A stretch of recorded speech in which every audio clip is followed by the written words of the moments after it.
এয়া বনাইছোঁ motor paneer Saturday special dinner. আলু আৰু মটৰ পনীৰটো ফ্ৰাই কৰি লৈছোঁ, অলপ পাছত দিম আৰু ইয়াতে এড কৰিম। অলমষ্ট হৈয়ে গৈছে মটৰ পনীৰটো, এতিয়া দি দিম।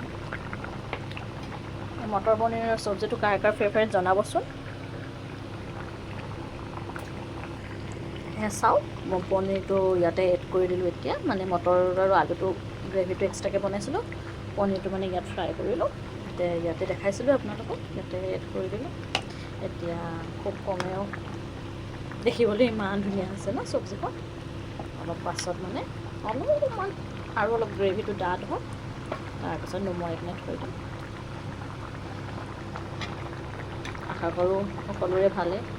ডিনাৰ হৈয়ে গ'ল চাগে, মোৰ লেট হয়, চ' মই এতিয়া দিছোঁ। ঠিক আছে,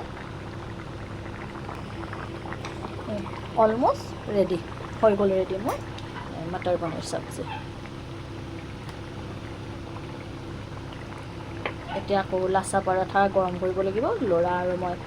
ডাঙৰ ল'ৰা আৰু মই লাচা পৰঠা পনীৰ আৰু চব্জি এনেকৈ খাম, বাকী হাজবেণ্ড আৰু সৰু ল'ৰাই ভাত খাব।